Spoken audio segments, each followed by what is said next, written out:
धर्मलाभ। एक बार हिमाचल के अंदर, हिमालय के अंदर मेंढकों की रेस लगी। वो रेस के दरम्यान हजारिक मेंढक रेस के अंदर दौड़ने के लिए शुरू किए। मेंढकों ऊपर चढ़ने का शुरुआत किया। सभी मेंढक चढ़ रहे थे और धीरे धीरे चढ़ने के बाद 500 से 700 सीढ़ी पास हुआ और उसके बाद एक मेंढक ने नीचे देखा और देखा तो मन में सोच लिया कि अगर मैं इधर से गिर गया तो मैं मर जाऊंगा। वो घबरा के वो मेंढक आगे वालों को पासबंद किया कि भाई देखो नीचे, अगर हम लोग गिर गए और अगर हम नीचे गिरने के बाद अगर हमें कुछ हो गया तो हम मर जाएंगे। वो जो 500 सीढ़ी पे जो मेंढक पहुंचा था, वो मेंढक तो नीचे उतरा।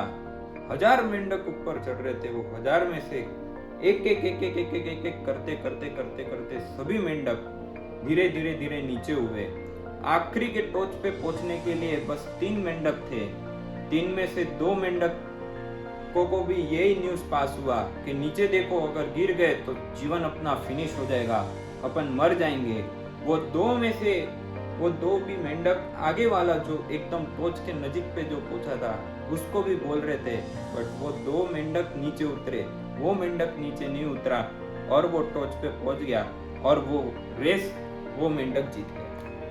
मेंढक रेस जीतने के बाद जब नीचे उतरा तो मेंढकों की कॉन्फ्रेंस हुई। मेंढकों की कॉन्फ्रेंस होने के बाद मेंढक पत्रकार ने जो विजेता मेंढक थे उससे प्रश्न पूछा कि भाई आप कैसे जीते? इतने मेंढक इतनी टोच पे गए, इतने ऊपर गए, वो जाने के बाद भी एक से एक मेंढक सब नीचे आ गए, आप किसी का सुने नहीं और ये टोच पे आप पहुंच के आज आप ये रेस के विजेता हो गए। ये कैसे पॉसिबल हुआ? मेंढक पत्रकार एक प्रश्न इस विजेता मेंढक को पूछ रहे थे, बट विजेता मेंढक कोई भी प्रश्नों का जवाब नहीं दे रहा था। और उतने में दूर से एक आवाज आया, ओह आप जीत गए। विजेता मेंढक की पत्नी वहां से दौड़ के आई। पत्रकारों ने पूछा विजेता मेंढक की पत्नी को कि आपके पति को हम जो कुछ भी सवाल पूछ रहे हैं बट वो जवाब ही नहीं दे पा रहे। तभी विजेता मेंढक की पत्नी ने पत्रकारों को बोला कि मेरे जो पति है वो कान से सुन नहीं सकते और इसी कारण वो आज ये विजेता हुए।